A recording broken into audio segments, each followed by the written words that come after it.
What's up, guys? American Abroad out here with the Triumph Tiger 800, and the big question that everybody seems to be having, along with the question I had, was how much off-roading can this thing actually do?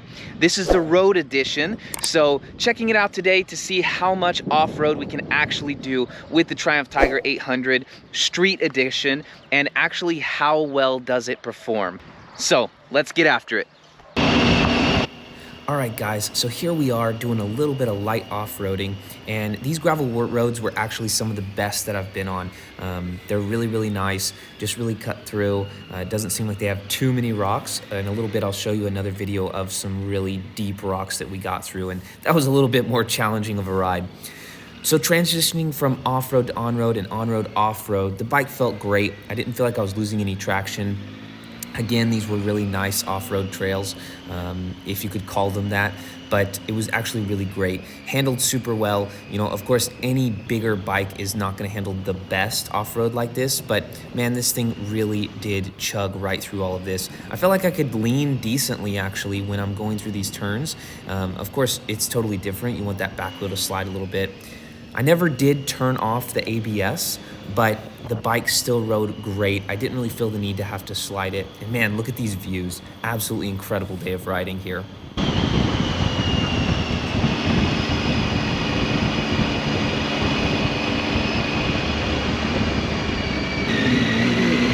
So something else that I should definitely mention here is I am riding street tires only. These things are not even 60/40s. I have ridden like the TKC 80s, and those things are great.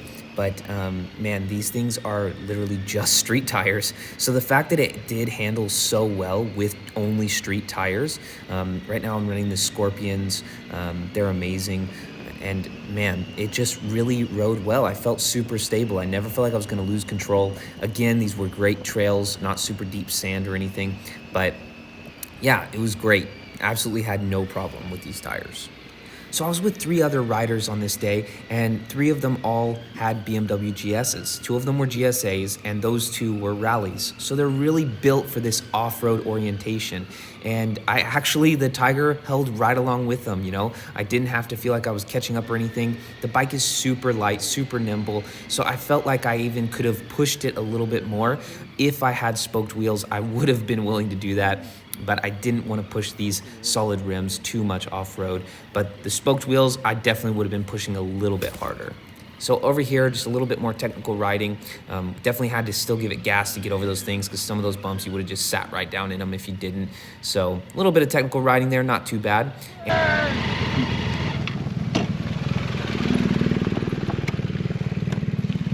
There's my air filter is pretty stuffed right now. Gorgeous. Gosh, that dust is just caked on.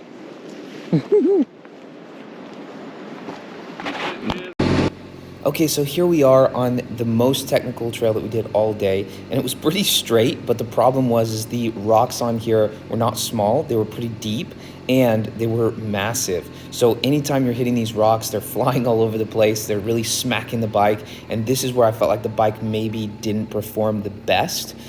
Still got through it all okay, but you know, here's a little divot that we had to kind of go down into and pop up. This is actually not video footage from my bike. I wasn't recording at the time, so this is off of one of the GS guys, but I'm right behind this guy, and I just wanted to show you kind of what the trail looked like.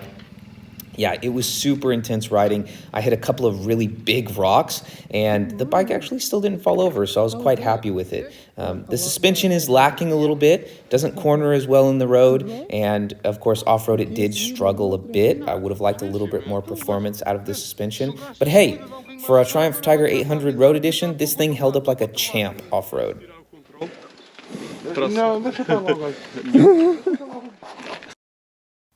All right, so we're headed back down. This place had an absolute incredible view. But when I was younger, all of my riding was actually, I raced motocross. So I'm super comfortable off-road, and this is kind of where I feel at home. That's where I feel like I do my best riding is off-road. So for me to be able to ride the Triumph Tiger and see how it handles compared to when I used to ride 254 strokes and things like that, I was actually quite surprised for how big of a bike it was and how well it handled. So if you're looking for a Triumph Tiger 800 and looking to do a bit of light off-roading, I would say yes, definitely go for the bike. If you're looking for something a little bit more aggressive, you know, the BMW GSs with spoked wheels, you can't beat them. I think they do some really great off-roading. That's why they're able to take these things around the world. So guys, another great day of riding. This is footage from a ride that we recently did to the south of Portugal. We did 400 miles in one day. So it was a huge trip, some of it off-road. It was absolutely amazing. I'll be releasing that footage next week. So stay tuned for that, and definitely like and subscribe if you guys found value in this content. Would love to have you guys a part of the family and be able to release more content for you guys. If you think of something that you want to add, throw it in the comments below. Thanks so much for watching, guys. Ride safe, and we'll see you on the pavement.